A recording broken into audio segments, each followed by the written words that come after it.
Hola, muy buenas tardes. Espero que estén súper bien. Un gusto tenerles acá de nuevamente en un encuentro fractal, un programa organizado por la plataforma educativa Ambiente Fractal con el fin de generar contenido importante, discusión, diálogo en tiempos de crisis ecológica, en tiempos de crisis climática, en tiempos de crisis civilizatoria, donde mes a mes invitamos a personas expertas en diferentes temas que nos ayudan a abordar temáticas, preocupaciones que poco a poco se van intensificando, poco a poco se van este, volviendo más preocupantes y, como ustedes sabrán, el tema del agua es una de las cosas que nos preocupa, ¿verdad? Cada vez la temática del agua se vuelve un tema prioritario por la cuestión de la accesibilidad, su grado de contaminación, la privatización y otros procesos que ponen en riesgo a las comunidades, a las personas, a que tengan un acceso al agua limpia, al agua de calidad, y no solo a las personas humanas, sino también a las personas no humanas. Perdón, ando con un poquito de mal en la garganta, así que me disculpo por cualquier, que me vaya la voz. El día de hoy tenemos una invitada muy especial, es una invitada internacional. Recordemos que Ambiente Fractal es una iniciativa costarricense y hoy nos acompaña Daisy Pérez desde Ecuador. Ella es socióloga ecuatoriana, tiene un posgrado en sociología de la Universidad Central de Ecuador y además de eso tiene estudios en Flaxo, que es la parte de la Facultad Latinoamericana de Ciencias Sociales, ¿verdad? Con sede en Ecuador. Además de eso, trabaja mucho en territorios de esperanza, según nos dice, ¿verdad? Trabaja en la sierra y en la Amazonía, trabaja con colectivos, trabaja con personas cuidadoras de agua, con mujeres que se preocupan por esta situación y además se considera una aprendiz de campesina, está haciendo sus iniciativas, ¿verdad?, propias para aprender a cultivar y demás. Entonces es un grato, ¿verdad?, placer realmente contar con una persona especialista que ha trabajado en Latinoamérica, que conoce las preocupaciones de primera mano de Ecuador, y quería darle ahora sí la bienvenida a Daisy Pérez para que se presente por su parte y nos dé estas primeras palabras de bienvenida. Saludos, Daisy, un gusto tenerte en el programa. Hola, buenos días, buenas tardes para nosotros y buenos días a los demás que nos vean. Mucho gusto. Gracias. Realmente te agradezco el espacio, que tomaras el esfuerzo, hicieras el esfuerzo por estar acá con nosotras y nosotros en esta plataforma donde vamos a ir abordando hoy como el rol de los colectivos ciudadanos en la protección del agua, que es un tema que realmente nos confiere a todos los países. Latinoamérica, ¿verdad? Que generalmente se reconoce por sus abundantes elementos vitales. El agua es uno de ellos y puede ser muy atractivo, ¿verdad?, para el norte global venir a hacer procesos de extracción. Y dentro de nuestros países también los modelos económicos ponen en riesgo, ¿verdad?, de este elemento vital. Y quería conocer un poco, ¿verdad?, cuál es la situación que vivimos a nivel de agua en general desde tu perspectiva y cuál es la situación en Ecuador en relación al agua, al acceso al agua de las personas humanas, las personas no humanas. Así que si querés nos contás un poquito cómo está la situación respecto al agua en este país, hermano. Muchas gracias. Sabes que el, mm, el acceso al agua es como yo creo que como en todos los países de América Latina y del mundo, cada vez más preocupante porque el agua siempre está contaminándose más, porque no estamos tratando los ríos. Sobre todo ese es uno de los mayores factores de contaminación.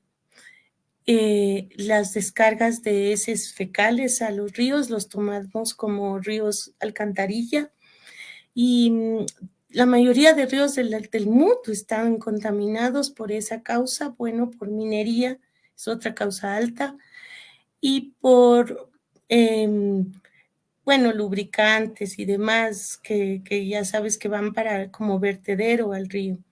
Entonces, el 95% del agua no está tratada en el mundo y en los ríos, y el caso de Ecuador es el mismo, el 95% de sus ríos, del agua que se vierte a los ríos, no están tratados.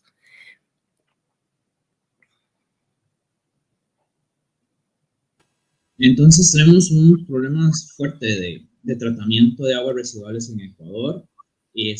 Supongo que minería, supongo que los cultivos extensivos, ¿verdad? Que son problemáticas que a nivel de países latinoamericanos compartimos de cierta manera y comienza a intensificar la problemática del agua específicamente. A mí me da mucha curiosidad, hablando con vos como ecuatoriana, ¿verdad? Esta dicotomía o esta situación que se da a nivel de Ecuador, donde constitucionalmente ya se le reconocen los derechos a la naturaleza. Constitucionalmente hay se externa una preocupación a nivel país para garantizarle los derechos a la naturaleza, pero obviamente en las prácticas sigue habiendo las problemáticas y más bien cada vez se intensifican. ¿Cómo ha sido esta transición? ¿Cómo se ha visto a nivel ecuatoriano esta idea de los derechos de la naturaleza a nivel constitucional? ¿Y cómo lo han asumido en la lucha del agua ahí en Ecuador y en las comunidades donde vos has trabajado? Sabes que esa es una hermosa pregunta porque yo creo que ahí tenemos que remontar un poquito siempre a las luchas anteriores. Desde 1960 aproximadamente hay muchas luchas campesinas, sobre todo por el agua, por la tierra. Eso provocó, al menos aquí en Ecuador, que las luchas y las movilizaciones sociales siempre provocan la reacción del Estado, del gobierno. ¿Con qué? Con políticas públicas. Entonces, frente a las movilizaciones sociales, sobre todo indígenas de los años 60, en que hubo apoyo de los sindicatos y de los partidos de izquierda, el Estado respondió presentando leyes de reforma agraria, leyes de protección del agua. Hubo la primera ley de reforma agraria del 64 y luego la del 73.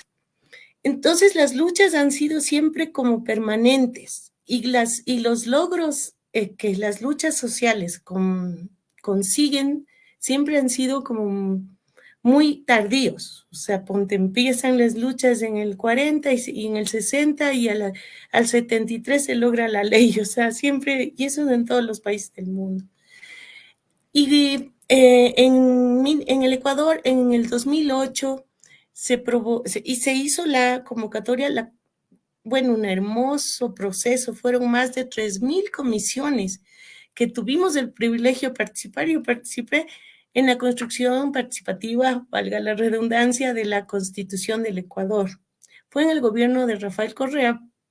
Nos aprovechó, como digo yo, toda nuestra, la experiencia, todo el camino recorrido de muchas ONGs, de muchos movimientos sociales, de muchos colectivos ciudadanos que habíamos estado trabajando durante años y eso fue como recolectado y acogido en la Constitución.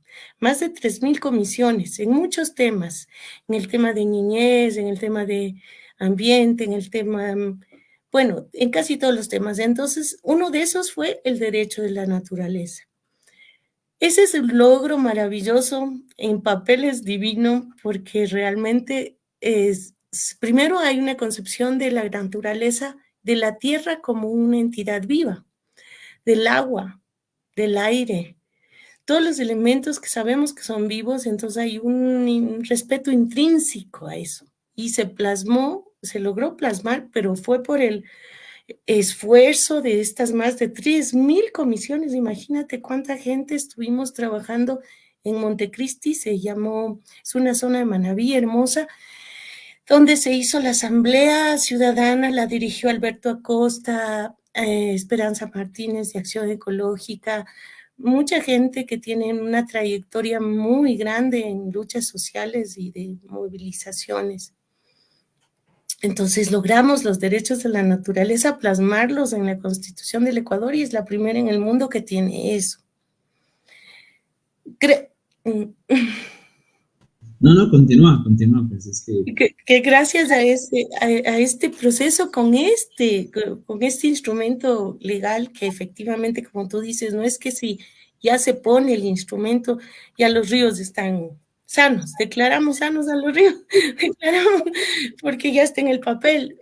Fuese maravilloso si tuviésemos esa varita mágica, pero lamentablemente tú sabes que no es así, y hay mucho trabajo que recorrer.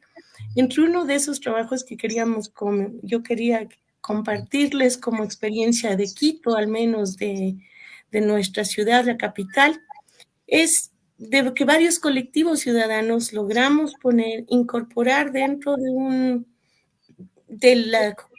bueno, primero hay como una historia. Primero fue una demanda de una señora en el 2020 de unos dueños de una hacienda que en el 2020 pusieron un acto de protección, se llama, ¿no? Una acción de protección al río, basados en este derecho de la naturaleza. Son unas dos personas extranjeras, dueñas de una hacienda, Arlene y Pamela Monge, propietarias de una hacienda en Carcelén, en un sector de Quito, presentaron una acción de protección ante el Tribunal Constitucional del Ecuador. Acusaron al municipio de Quito por violar los derechos del río Monjas, un río que pasa por su hacienda, los derechos de los ciudadanos que viven a vivir en un ambiente sano, los derechos a tener un hábitat seguro, los derechos al acceso de agua segura, de calidad, los derechos al desarrollo sostenible y los derechos a proteger el patrimonio cultural. Frente a esta demanda fue negada, les negaron en el 2020, que es la primera, como decir, acción legal que se logró poner ante el ¿cómo es? Tribunal Constitucional, ante las leyes del Ecuador.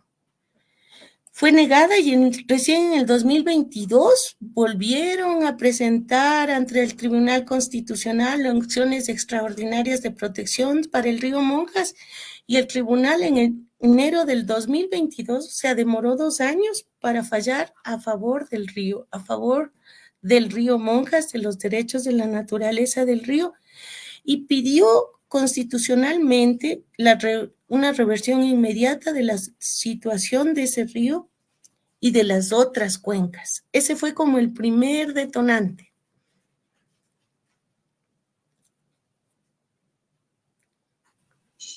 Me encanta la historia. Entonces, ya ahí tenemos como la aplicación, ¿verdad? De ese reconocimiento de derechos a un caso muy específico, como fue el caso del río Monjas.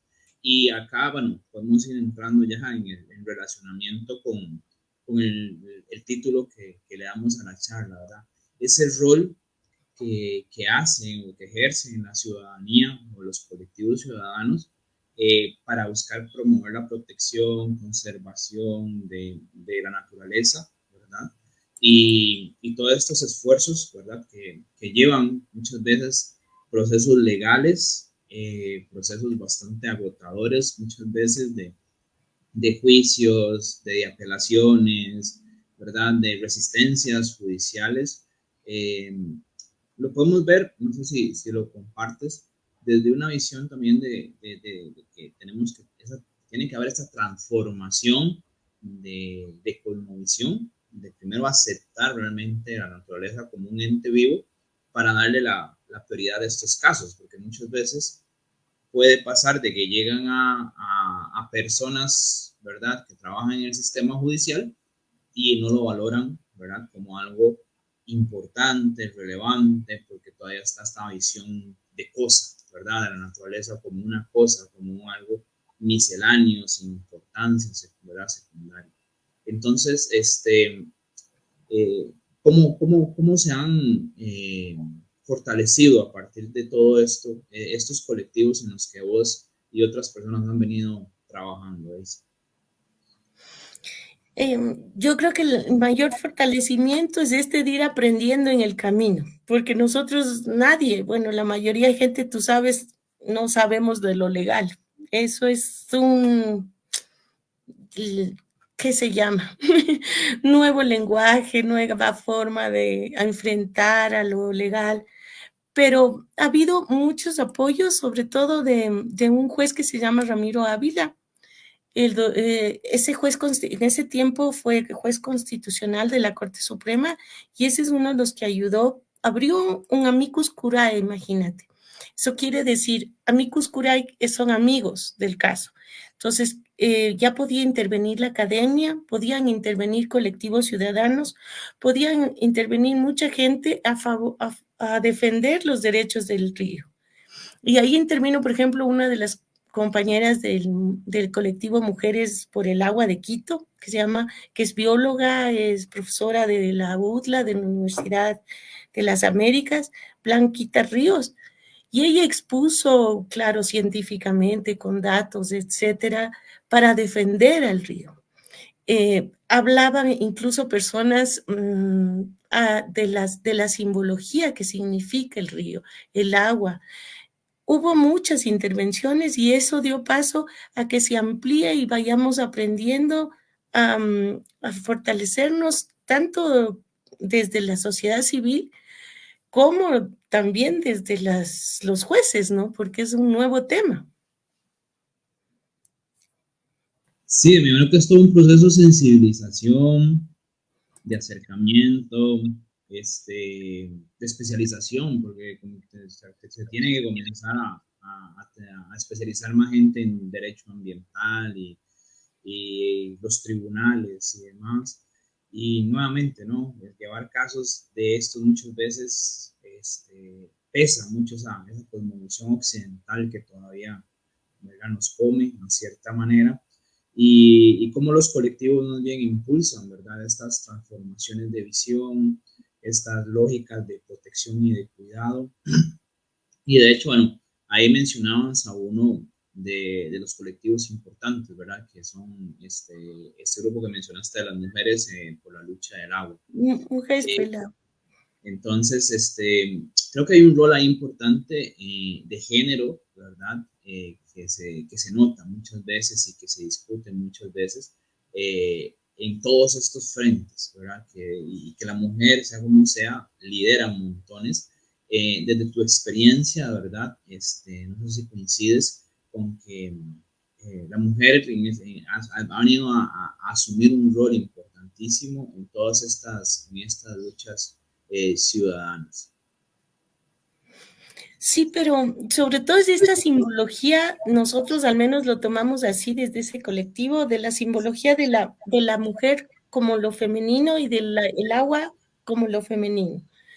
Pero definitivamente, por ejemplo, en trabajo de campo que nosotros tenemos, o sea, como sociólogos, uno sí pensaría que es mejor trabajar. Yo apoyo el trabajo de la familia, más bien, es una cuestión un poco más familiar, más de comunidad, que lo de género no te divida y no provoque división. Eso sobre todo. Claro, obviamente sí es una de las cosas que hay que trabajar para involucrar, porque yo te lo pongo desde el género, ¿verdad? Porque justamente se ha venido discutiendo, ¿verdad? Desde las mismas experiencias de uno que trabaja a veces en comunidades, en grupos organizados, hay una predominancia muchas veces de la mujer y sí hay, ¿verdad?, todavía una resistencia, ¿verdad?, de lo masculino, de las personas masculinas a involucrarse en esto.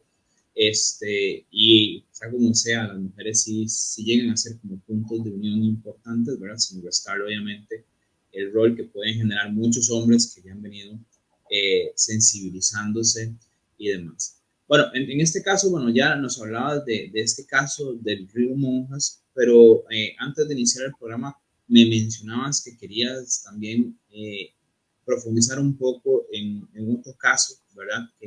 que ha sido como exitoso, ¿verdad? Que ha sido importante en tu proceso en la lucha a favor del agua. Entonces, no sé si querías comentarnos un poco sobre este caso que me mencionabas antes de empezar el programa. Sí, otro de los casos que se está dando actualmente, porque ese ya se fue en el 2022, el que te contaba el río Monjas, este del 2024, recién el 28 de mayo del 2024 se presenta una demanda sobre el derecho del río Monjas. Es acción de protección al río al río Machángara. El río Machángara es el que cruza toda la ciudad de Quito, la capital del Ecuador. El río Machángara es el que más ha sido, como decir, maltratado, porque todas los desechos, se ha vuelto una cloaca realmente.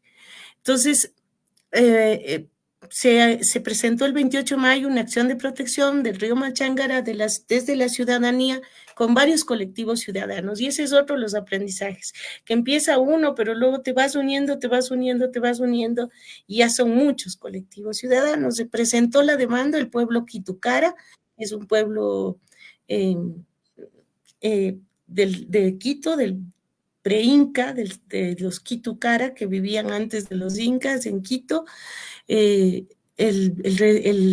académicos, científicos, un colectivo que se llama Rescate del Río San Pedro, que también están defendiendo al río San Pedro, SEDENMA, que es el Consejo de Medio Ambiente, Quito Sin Minería, un colectivo que se llama Cabildo de Quito, otro colectivo que sí, Alias Uní, otro colectivo Red de Guardianes de Semilla, otro colectivo que es Arcandilla, la Fundación Acción Ecológica que te contaba, Maru, Sabia, Canto del Agua, Quebradas Vivas, bueno, varios colectivos. Y entre esos, o sea, se presentan ante el juez constitucional de Pichincha en Ecuador para demandar la restauración de los derechos del río Machángara, basados en la Constitución del 2008 que te contaba de la lucha de los derechos de la naturaleza, y se logra pedir, bueno, descontaminar para crear una ciudad con mayor sentido de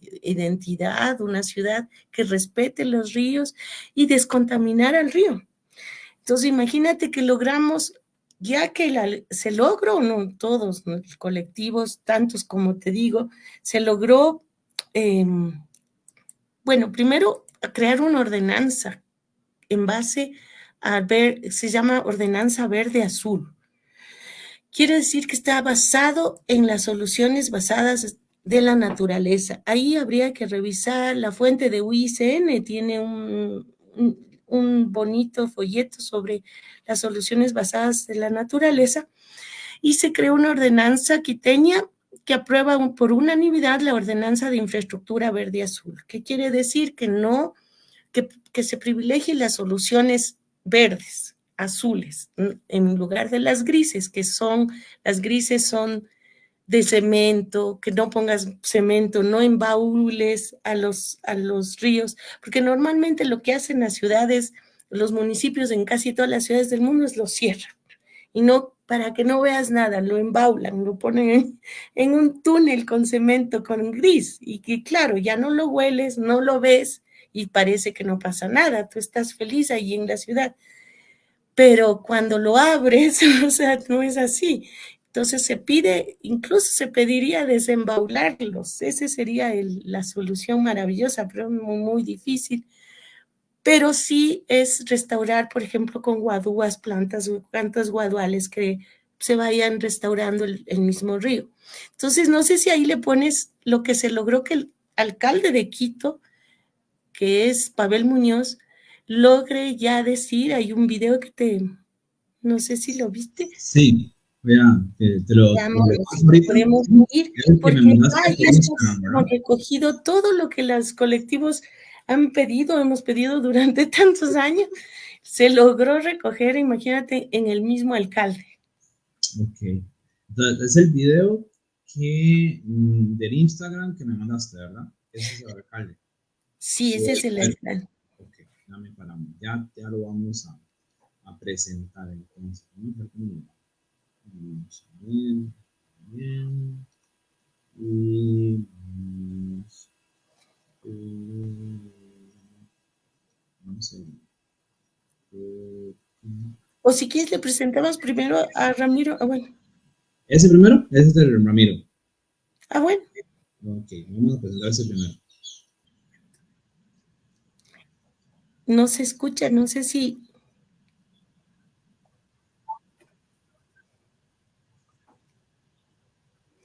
No hay. No hay. ¿Tú escuchas?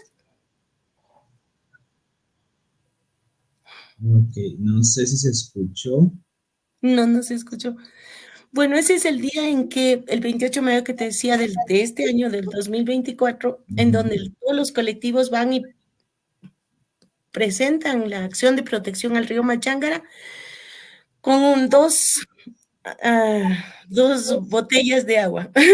La una ida del río Machángara, que es totalmente una cloaca, y la otra una agua con menta, porque hay un escritor, Carlos Carrera Andrade, un escritor ecuatoriano en 1928, le dedicó un hermoso poema al río y le decía, Machángara, el río que huele a menta.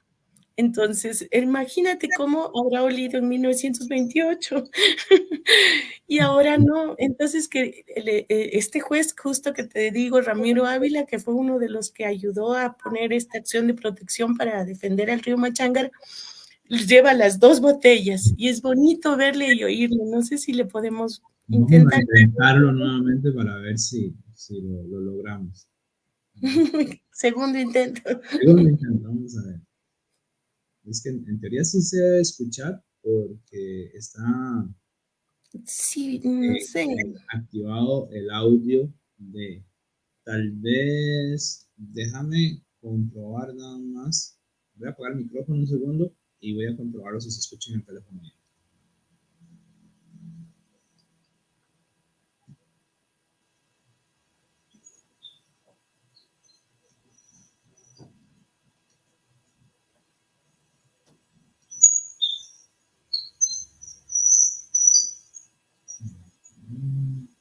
Ah, ese es del alcalde.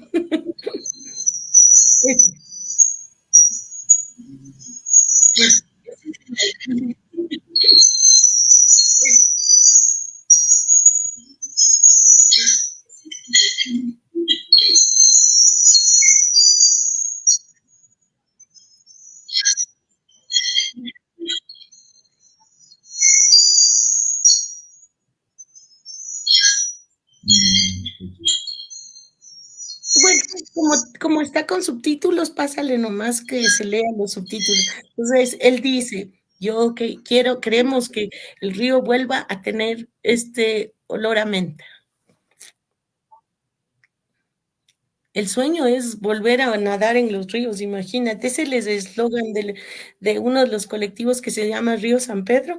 El eslogan es, vamos a volver a nadar en el río. Vamos a volver a nadar en el río. Eso sería hermosísimo. Ese es el sueño. Claro, yo creo que es el sueño de muchos que tuvimos la oportunidad de hacer eso en nuestras ciudades. ¿Verdad? Yo crecí en un barrio en su momento rural, ahora está súper urbanizado, y tuve la suerte después de la escuela de irme a los ríos, a nadar, a lo que llamamos aquí las pozas y demás. Ahora eso es ¿verdad? Imposible, ¿verdad? Sí, No se exactamente. puede jamás pensar. Y eso lo tengo trabajo mucho con mis estudiantes, los pongo en ese contexto de decir, pregúntenle a sus abuelos y piensen, ¿verdad?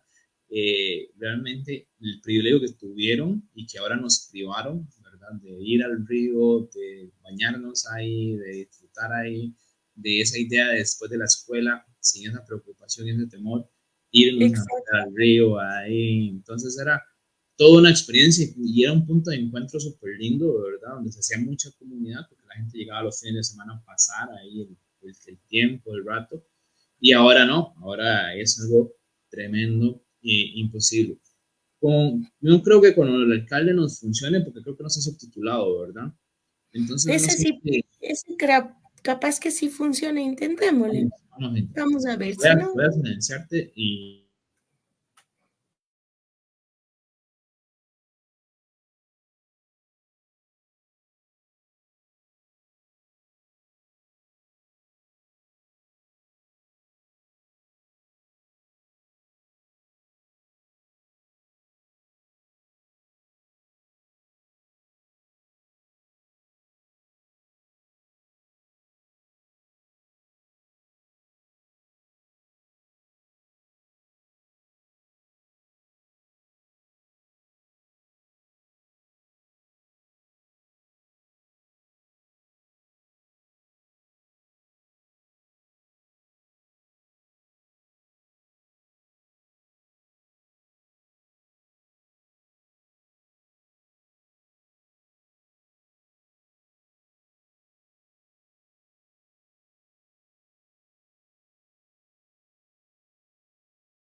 No sé si se escuchó, espero que sí.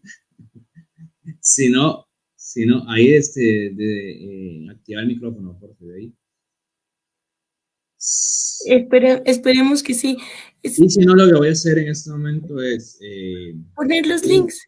en el Facebook para que nos vean y después posteriormente en la grabación de YouTube voy a poner ¿cómo se llama? El link de esto para que la gente pueda acceder a escuchar al alcalde. Y bueno, contándoles un poco, ¿verdad? Si fue que no se escuchó, el alcalde lo que menciona es de un megaproyecto a nivel de municipio, que es lograr construir muchas plantas de tratamiento para lograr alcanzar niveles de tratamiento hasta el 98%, que garantizaría la recuperación del río. Y es un proyecto que, bueno, que realmente es un logro para los colectivos, porque es un proyecto que trasciende la gestión del municipio actualmente. Se habla de 17 años, ¿verdad?, de trabajo, donde se espera que en estos 17 años se alcance, ¿verdad?, un importante saneamiento de lo que es el río, una recuperación. Entonces, no sé cómo van los procesos ahorita, cómo va en este proyecto, si está meramente en planeación o ya empezó a ejecutarse algo, Daisy, no sé si nos contás. Está, me parece que hace 2 semanas, o sea, está recién calientito del horno. O sea, solo está en planeación, bueno, pero que ya haya dicho que el consejo del municipio ha aprobado una estrategia de descontaminación de los ríos de Quito. El distrito metropolitano de Quito tiene 819 quebradas y 94 ríos. O sea, eso ya es bastante. Yo creo que es un logro, un gran logro que un alcalde de la ciudad capital haya hecho caso de todos estos pedidos y ha acogido al menos el discurso. Esperamos que definitivamente hagan esas 20 plantas de tratamiento de aguas residuales en el área urbana y rural que han ofrecido. Y son 3 plantas grandes que le llaman PITAR, PTAR, que tratan todo un proceso de descontaminación con lodos y todo esto, unas plantas inmensas. Y veamos, pues, cuántos, si dice que igual son como 900 millones de dólares de inversión, veamos si lo logran hacer en 20 años que dice que va a hacer. Pero lo importante, bueno, aunque esperemos que la fe es que no se quede en el discurso y que sea un proyecto, ¿verdad? Municipal de largo plazo, ¿verdad? O de mediano plazo, porque 20 años tampoco es tanto, ¿verdad? Pasan súper rápido y tiene que ver mucho la voluntad política, ¿verdad? Que se haga y el cómo se haga, además, ¿verdad? En esto en relación a nivel de Quito, ¿qué pasa en comunidades o en estados aledaños? ¿Cómo es esta situación? Porque, bueno, Quito capital obviamente concentra una gran parte de la población y apenas lleva un 3% de tratamiento de aguas residuales. Ya viene aplicándose este principio de reclamar estos derechos a la naturaleza que ya van, ¿verdad?, decantándose en logros, ¿verdad?, ya fácticos, ya Concreto. concretos. ¿Cómo es esta posibilidad en otros estados, en otras provincias de Ecuador? Lamentablemente tenemos solo una ciudad más que es así como un ejemplo del Ecuador, que es Cuenca. Ellos sí tienen al revés, como 95% del agua tratada y tienen unas 4 ríos. Esa es una ciudad donde se unen 4 ríos. Uno de ellos también casualmente se llama Machángara, el otro es Tomebamba, y tiene 2 ríos más, que me va el nombre en este momento, pero que esos ríos, la gente es, o sea, maravillosos. Ahí sí te puedes bañar, la gente no huelen mal, no son cloacas, es un hermoso sistema de tratamiento de hace más de 50 años. Ellos sí han mantenido un lindo ejemplo a nivel país, pero las demás ciudades lamentablemente estamos como en deuda, los municipios están en deuda con ese, es una deuda ambiental muy alta. Y en sistemas rurales hay ejemplos o experiencias bien interesantes y esperanzadoras. Por ejemplo, hay unos de ecosistemas filtrantes que hacen la Fundación Yacunina, que es de Miguel Torque y Paulina, la esposa, no me acuerdo, es Paulina Lazo. Ellos hacen unos ecosistemas filtrantes en base a algas, a plantas, es todo un sistema que eso sí lo usan, por ejemplo, en sus propios domicilios, que son pequeñas experiencias o en las zonas de la reserva de Mindo, me parece que están, y ellos sí están innovando ecosistemas filtrantes para poner en práctica en varios sitios pequeñitos que funcionarían, ¿no? como áreas rurales. Pero son pequeños, son que estamos esperanzados en que siga expandiéndose. Claro, me imagino, ¿verdad? Y los movimientos, ¿verdad? En defensa de los derechos del agua, supongo que van aumentando también, van constituyendo nuevos movimientos. ¿Cómo ve la participación de la población joven en estas movidas? Porque a veces, ¿verdad? Se habla de que los jóvenes están dormidos, de que están en otras, ¿verdad? Podemos desmitificar de que realmente hay un activismo importante de la población joven o si todavía queda un poquito debiendo en ese sentido. ¿Cómo lo ves vos allá en Ecuador? Nosotros, yo te diría que los que tenemos canitas, que por ejemplo una de las razones por las que no nos pintamos es para no contaminar el río. Porque uno de los estudios que te decía de algunas científicas de este colectivo de Mujeres por el Agua, dijo que salía que contaminan los ríos la mayor parte las lubricadoras de las lavadoras de los autos y eso en lo urbano, ¿no? Y los tintes de las mujeres. Entonces yo dije una cabeza menos. Sí, y y todas las colectivas es una menos, una menos.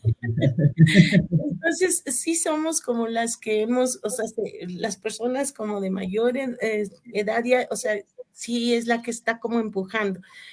Pero sí, los jóvenes yo creo que tienen todavía bastante pero hay esperanza. Yo tengo una esperanza siempre que los jóvenes van a incorporarse más y más y los niños.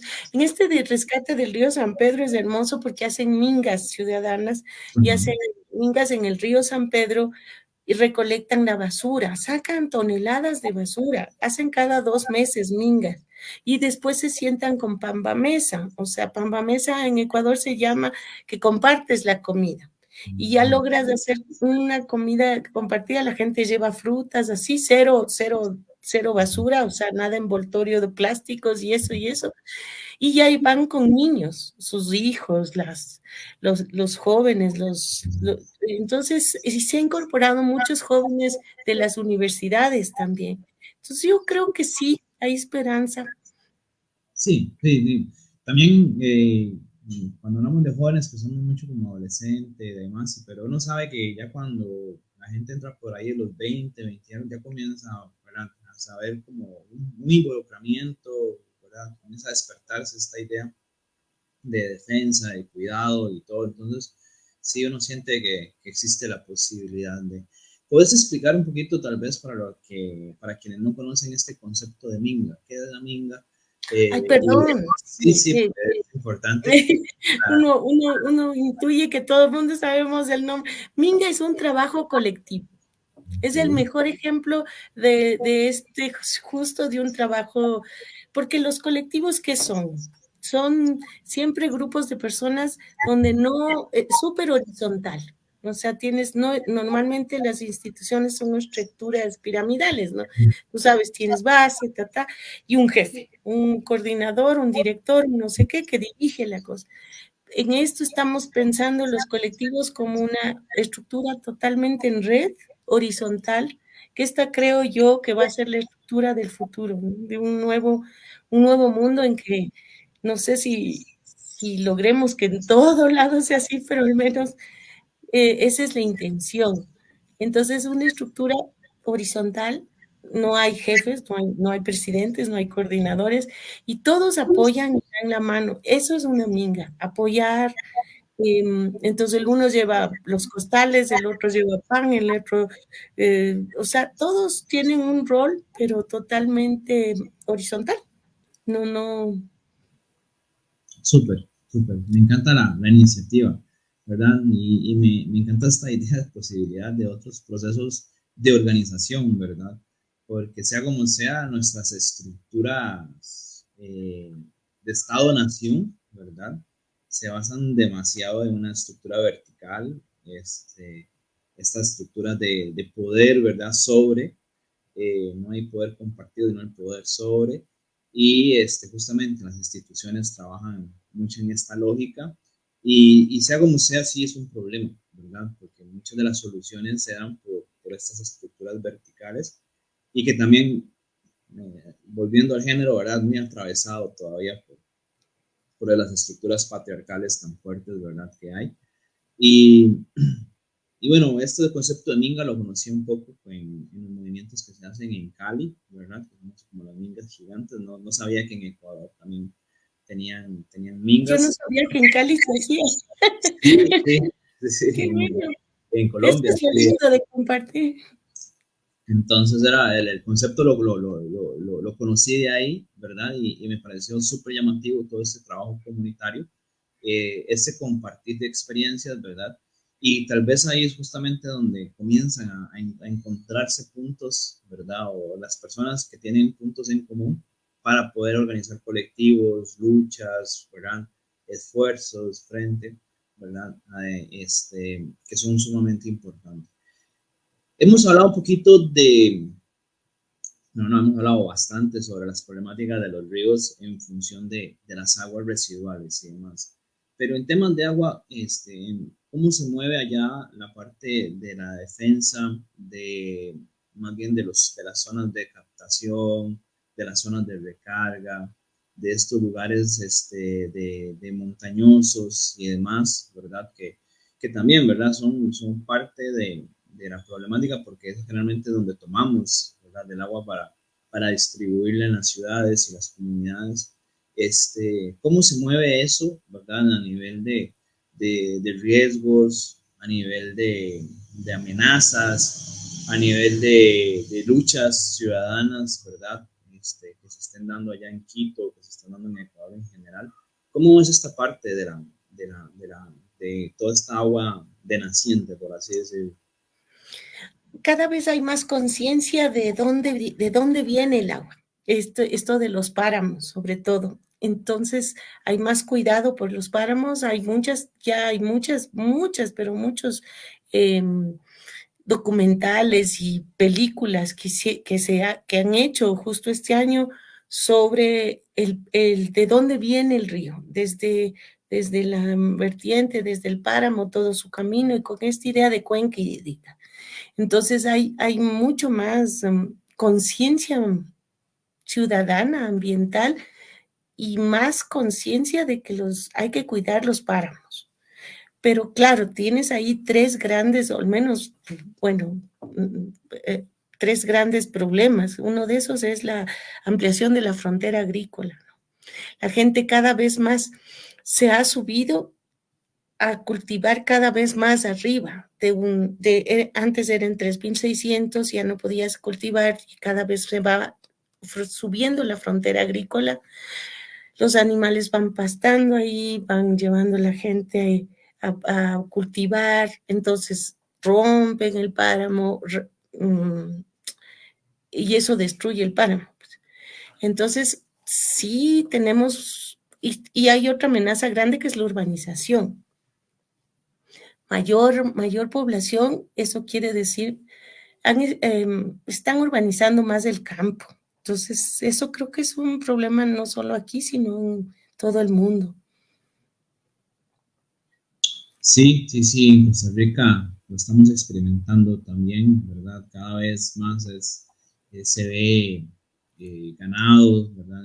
Cerca de las áreas protegidas, se ve mucha deforestación para introducir ganado, plantas ornamentales o algún tipo de cultivo.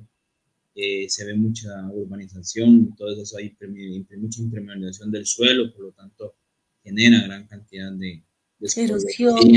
escorrentía, mayores inundaciones en zonas bajas, ¿verdad? Entonces sí compartimos, ¿verdad? Estas problemáticas, a pesar de los esfuerzos, ¿verdad? Que hay para proteger y para demás. Bien, Daisy.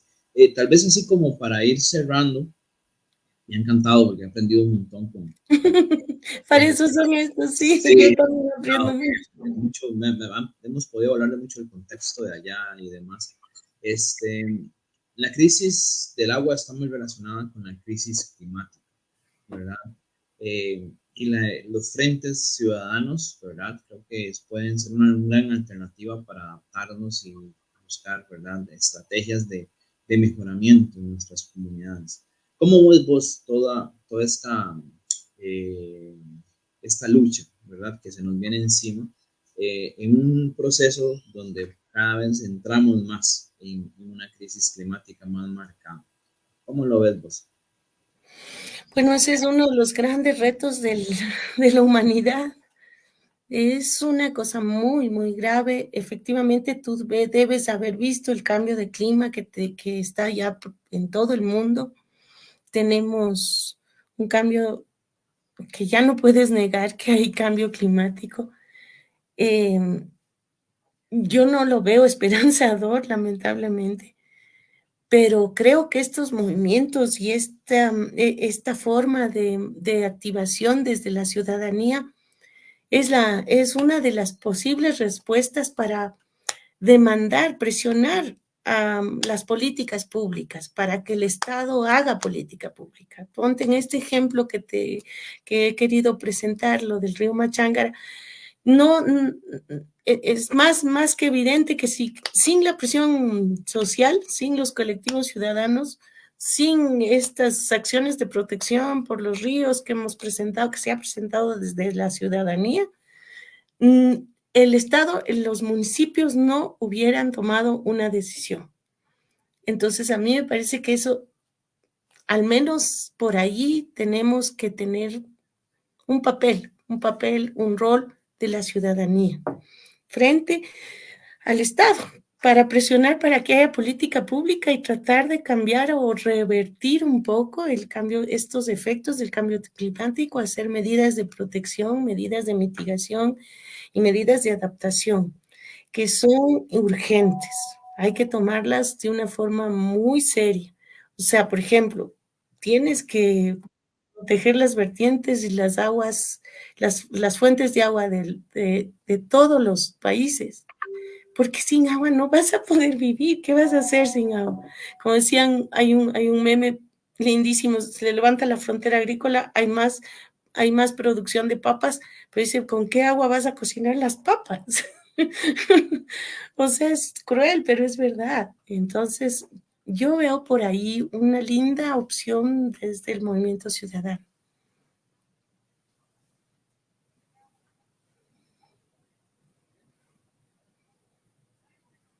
¿Te fuiste?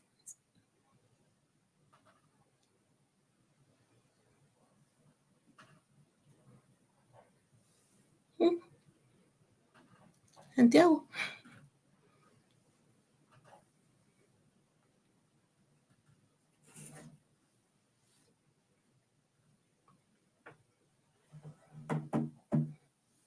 Sebastián.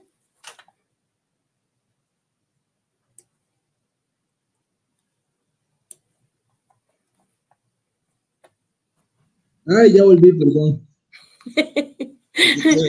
Algo te pasó, no importa, no hay problema.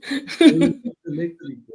Me fue el internet por un segundo y se me sacó y se dejó de transmitir o todo. Y sinceramente esa última respuesta no la escuché. Esa es la mayor respuesta al cambio climático. Sí, es un poco voltado, seguro que me desconectó Nos todo. vamos a quedar sin luz. Y yo, bueno, ¿qué hago? Pero bueno, lo importante es que sí quedó grabada la respuesta tuya, que es lo más No hay importante, problema. y que pudimos, casi concluyendo esto, Daisy. Ay, Sí, que muchas sí, gracias. no, sí, no, realmente ha estado espectacular tu respuesta, tus trabajos. Tal vez de contarnos un poquito ya para ir cerrando exactamente tu trabajo, cómo te dedicas, exactamente en cuál colectivo estás, y no sé qué proyectos tenés para continuar en toda esta lucha que tanto te caracteriza. Estamos en varios colectivos, eso es lo chistoso, como ya nos hemos unido.